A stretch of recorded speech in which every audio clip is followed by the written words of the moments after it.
Жақсы, бұл авторлық бағдарлама қазақ ертегілері төркі моделі негізінде оқыту тақырыбында элективті курс ретінде берілген еді.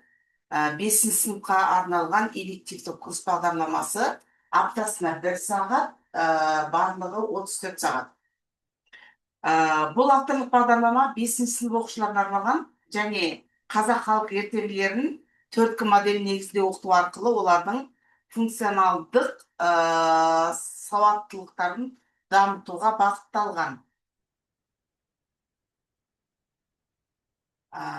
Жалпы бағдарламаның мақсаты қазақ ертегілерін төрткі модель арқылы оқыту негізінде оқушылардың функционалдық сауаттылығын, шығармашылық қабілеттерін және адамгершілік құндылықтарын дамыту.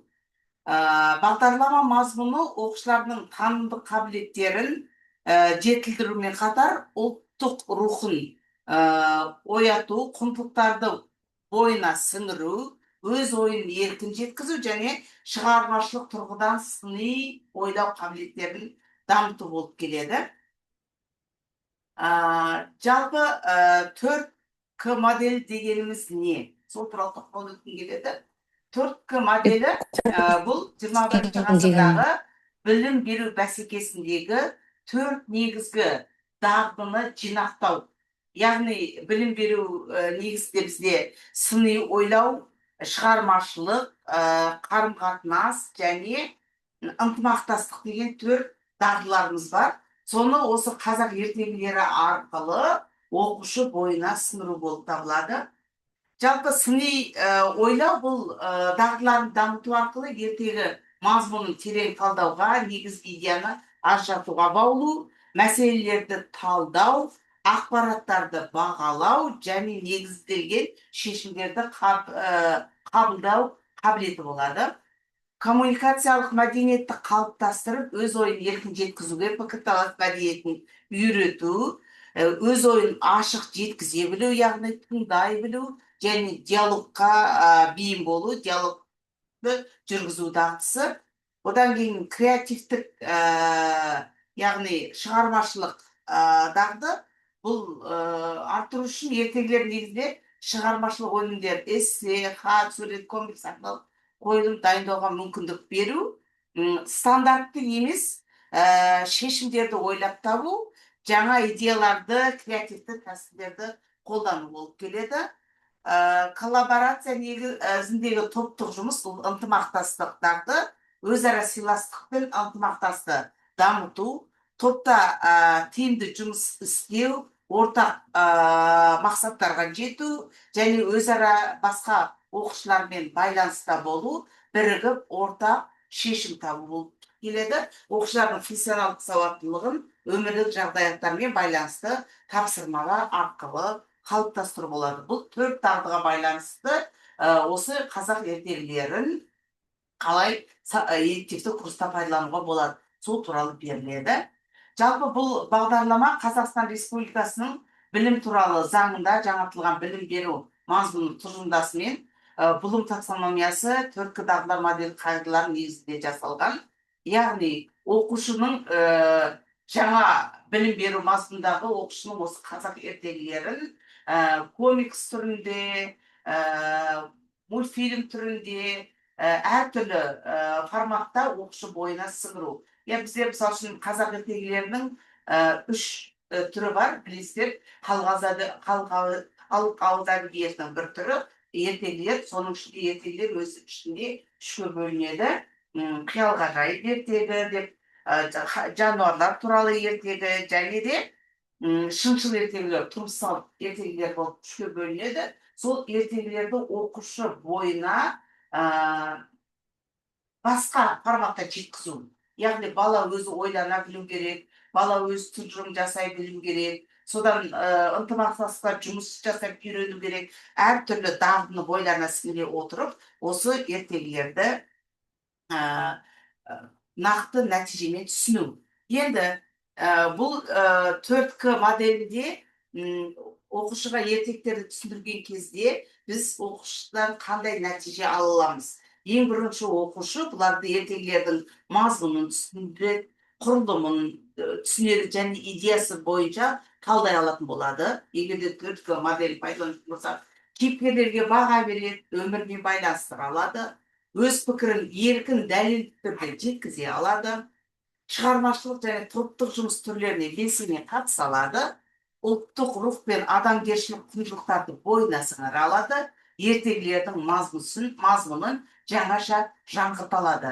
Егер де біз өз осы элективті курстарда 4К моделін пайдаланатын болсақ. Туралы айттық. Енді қарайық, біз қазір ертегілерді технологияның дамыған заманы ғой. Әртүрлі форматта қазақ ертегілерін көруге болады. Бұрын біздің осыдан бірнеше жыл бұрын тек қана оны біз кітаптан ғана оқи алатынбызда, фантазиямыз дейді ғой, сол кітаптың көлемінде ғана қалатын. Қазір біз оны көре аламыз, оқи аламыз және бойымызға сіңіре аламыз. Мысалы үшін қазір өте көп қазақ тіліндегі мультфильмдер бар, жасанды интеллектпен жасалған көптеген ертегілер бар. Соның бір форматы, мысалы үшін элективті курста оқушыларға осындай қазақ тіліндегі берілген мультфильмдерді, қазақ ертегілерін мультфильм ретінде берілген форматта табуға болады. Және оқушы бұл мультфильмдерді көре отырып өз ойын айта алады. Және де бұл қазіргі заман талабына сай шыққан мультфильмдер, ертегілер баланың қызығушылығын өзіне жақсы тарта алады. Осындай форматта мультфильмдер көруге болады. Қазақ ертегілерін өте жақсы жасалған. Қазіргі балалар өте қимылдың көп болғанын қалайды ғой. Және де эстетикаға сай осындай ертегілерді элективті курстарда көрсетуге болады екен. Жасанды интеллект арқылы жасалған мультфильмдер. Бұл жақсы қатты тоқталмай қояйық. Мен ары қарай қозғалайын. Жаңа айтып кеткендей, 4К моделі критикалық ойлау, креативті коммуникацияны дағдыларды жиынтығы деп айтып кеттім. Енді ертегілерді тағы да зертханалық форматта қарауға болады. Ол дегеніміз не? Мысалы үшін ертегіні жай оқымай, оны зерттеу нысанына айналдыру керек. Оқушыларға мысалы үшін тапсырма берсең, өте фантазиялар мықты ғой, әртүрлі өздерінің ойларын айта алады. Мысалы үшін ертөстік жалпы 3К моделіне ертөстік ертегісі болсын, алдар көсе болсын, тағы қандай ертегілер, хайуанаттар туралы ертегілер болсын, 3D моделіне салуға өте ыңғайлы. Мысалы үшін зертхана форматында ертөстік ертегі алатын болса, ең бірінші кейіпкерлердің шешімдерін свод арқылы талдау жасайды оқушылар. Бұл свод арқылы талдауда оқушылар ертегінің күшті жақтарын, әлсіз жақтарын, мүмкіндіктерін, қауіп-қатерлерін жақсы талдай алады осы арқылы. Одан кейін ойлау, талдау, салыстыру қабілеттерін дамытады осы арқылы. Одан кейін ертөстіктің тәуекел картасын құруға өте көп септігін тигізе алады. Зертханалық форматта егерде қарайтын болса, яғни тәуекел картасы дегеніміз қайта жандандыру, кейіпкерді қайта жандандыру картасын жасауға болады. Одан кейін ертегідегі мәселелерді қазіргі өмірге байланыстыра алады.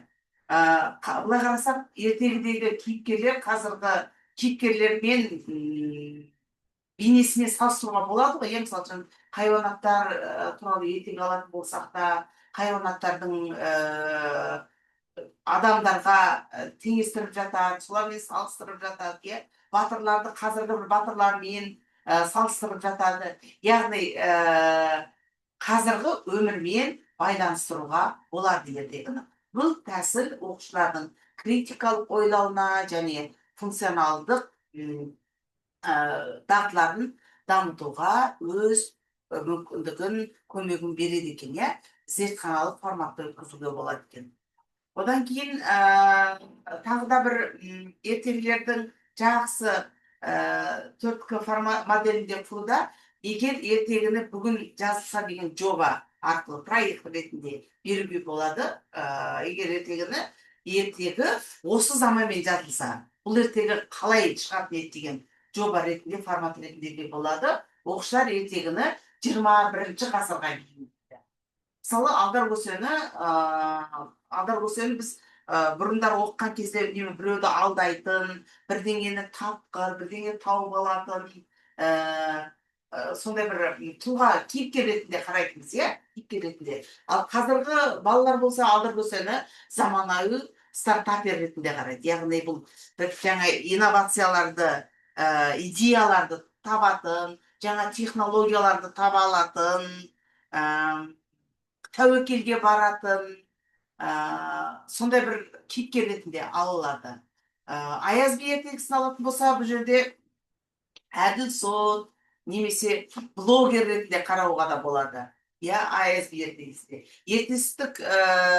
Ертегісін кибер қауіпсіздік маман ретінде де көре алады. Қарасаңыз, оқушылардың көзімен бұл ертегілерді беретін болсақ, оқушылар өз көзімен басқа кейіпкер бейнесін жасай алады. Яғни бұл креативтілік және коммуникациялық күшейтеді екен.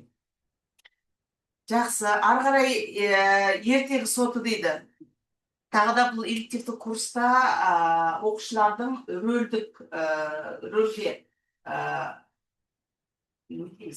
рөлге бөліп ойнауын ұйымдастыруға болады.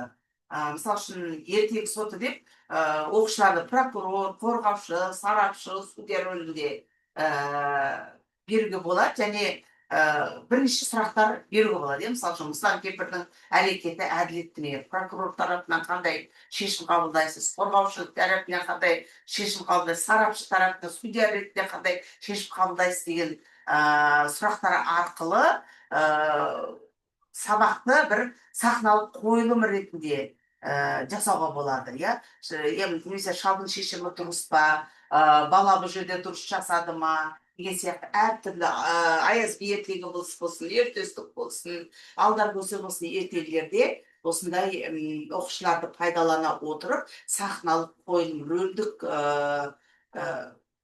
рөлдерге бөліп те жақсы тамаша сабақ өткізуге болады. Бұл жерде дәлел келтіру, аргумент құрау, сауаттылық дағдыларын дамытады. Яғни бұл жерде де оқушылардың дамуына үлкен үлес қосылады екен.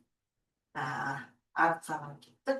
Креативтілік, рөлдік ойын, жаңа сахналау деп айтты ғой, ертегіні басқа қырынан аяқтау. Яғни ертегіні сен қалай аяқтайтын едің? Бас жағында сен осы ертегінің бірнеше бөлігін беріп, одан кейін ары қарай оқушы өзінің осы ертекті қалай аяқтағысы келеді.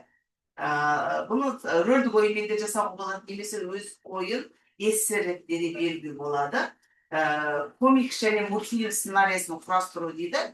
Балалар өте жақсы қазір жасанды интеллектті пайдалана отырып, кейіпкер портретін жасай алады. Өте тамаша сурет жасау, суретті сипаттау сияқты. Тіпті қазір біздің біресе жарық болашақ қазақ тілі олимпиадасында да бейнелеушілер деген бағыт бар. Бұл жерде комикс суреттер салу, бейнелеу. Қарасақ, ол жердегі тақырыптар көбінесе осы ертегілерге келеді. Оқушы, бала өзі жалпы 5-6 жасқа келген кезде көбірек ертек тыңдайды ғой. 3-4 жасынан бастап айтыла бастайды, 5-6 жасында ертектерге қызыға бастайды. Өзімізде кітап оқығанда ең бірінші үлкен романдардан, поэмадан бастаған жоқпыз, ертегілерден бастадық қой. Яғни балаға жеңіл оқылатын бұл шығарма. Сондықтан оны комикс түрінде немесе мультфильм сценарийсінде де жасауға болады, рөлдік ойындар жасауға болады, жасанды интеллекттер арқылы. Бұл креативтілікті тудырады, әртүрлі балалардың ойлауын дамытады, біз білмейтін, біз ойламаған шешімдер, жаңалықтар ойлап таба алады оқушылар. Одан кейін сыни ойлау тұрғысынан да қарағанда, неге деген стратегиясы, бала неге жалғыз қалды? Яғни ертегіні оқығаннан кейін неге деген сұрақтар қою арқылы ертегінің дұрыс түсінгенін, баланың ойын, оққан оқымағанын бағалауға болады, тауып алуға болады. Бала неге жалғыз қалды? жалауыздың әрекеті дұрыс па деген сияқты сыни ойлауын дамыту керек. Егер сен оның орнында болсаң, қандай әрекет етеді едің, кейіпкердің әрекетін бағалау түрінде береді. Және Вен диаграммасы басты кейіпкер мен жартысы кейіпкерді салыстыру арқылы да бала ертегіні түсінбегені сіздің тұрғыда айтып бере алады. Иә. Одан кейін командалық жұмыс дедік, ынтымақтастық дедік қой. Топта тиімді жұмыс істеу, ортақ мақсатқа жету үшін басқалармен өзара әрекет ету қажет. Иә. Бұл жерде топтарға кейіпкерлерді бөліп беру керек те, пазл әдісі бойынша ертегіні ары қарай түсінгенін бірнеше топтың бөлек топтардың ертегінің қалай түсінгенін, қалай талдай білуін, жеткізуін қарастыруға болады. Пазл әдісі бұл топтық жұмыс, бәріміз білеміз. Әртүрлі бөліктер беріледі, сол арқылы ертегіні құрастыру. Одан кейін ортақ постер қабылдау, жаңағы плакаттарға ертегілерді бір оқушы бір бөлігін салып жатса, екінші оқушы тағы бір бөлігін салады деген сияқты. Сөйтіп, ортақ бір ынтымақтастықпен жұмыс жасап, тамаша бір осындай тапсырмалар орындауға болады. Иә, плакаттағы суды салу арқылы. Бұлардың барлығы ынтымақтастыққа, оқушылардың бір-біріне түсіністікпен, топтық жұмыспен жұмыс жасауына әсер етеді. Иә. Енді тағы да ертегілерді жасаған кезде жасанды интеллект арқылы біз мынандай оқушылардың жасаған бір тапсырмасы көрсетіп келеді. Бұл өзіміздің білетін бауырсақ деген ертегіміз кейіпкерлермен бірге жасанды интеллект арқылы жасалған.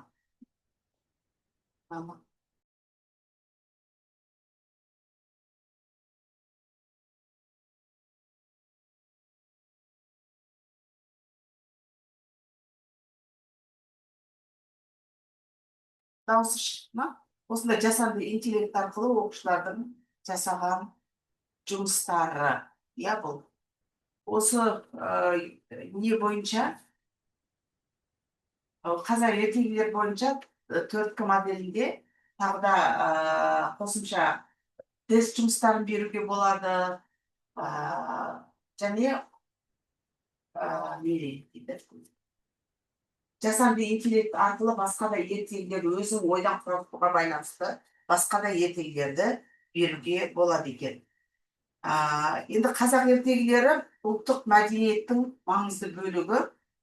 Олар жас ұрпақты тәрбиелеуде, халықтың рухани құндылықтарын сақтауда және ұрпақтан ұрпаққа жеткізуде үлкен рөл атқарады.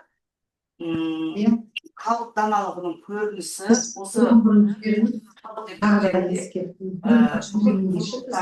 жоқ, ана несіне жоспарын жасап жатырмыз, соған сөз сөйлейтіндер ішіне кіргізу керек болып да бір адамды. Осы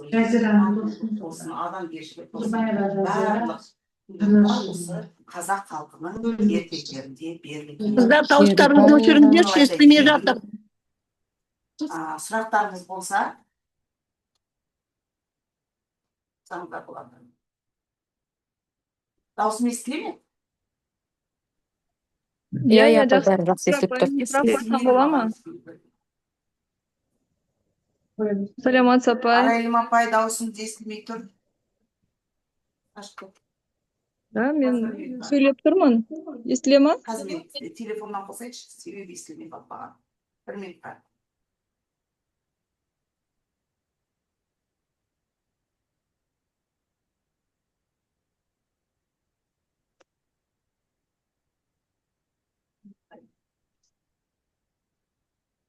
Естілдім апай. Арайлым апай, даусыңыз. Сұрағыңызды. Иә, апай, естіп тұрмын сізді. Осы 4К моделін қолдану барысында қандай педагогикалық әдістер тиімді? Қазақ ертегілерін 4К төрткі модельді оқытуда сұрақ жауап, талдау, рөлдік ойындар, шығармашылық жобалар, пікірталас, топтық жұмыс сияқты әдіс тәсілдер қолдануға болады.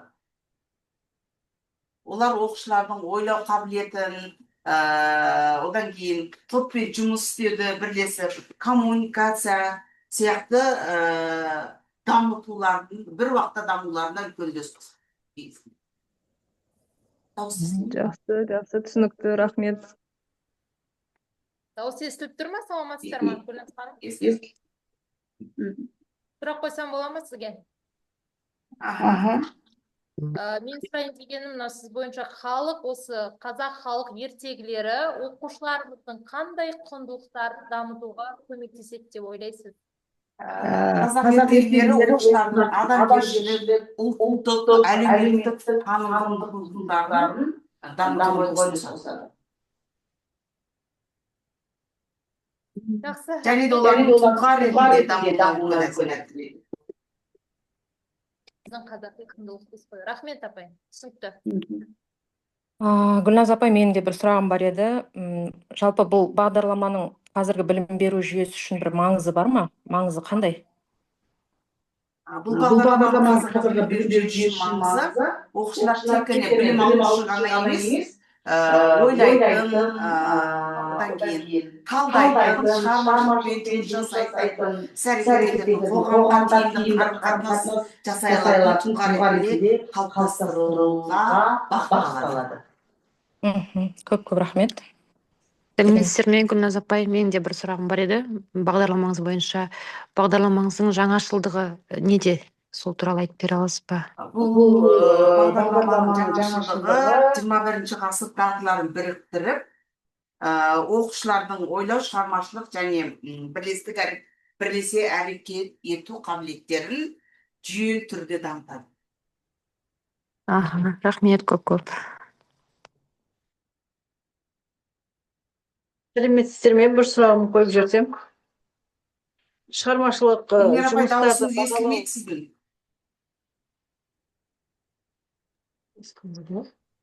Эльмира апай, дауысыңыз қайтарыңыз.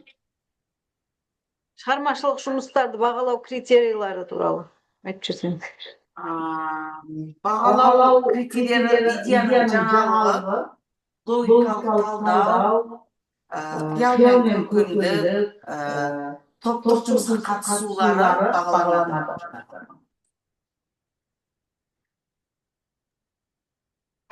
Рахмет. Жақсы, құрметті әріптестер, сұрақтарыңыз болса тағы да жекеге жаза жатасыздар. Менің артық бағдарламам осы тақырыпқа берілген қазақ ертегілері түркі моделінде оқыту деген.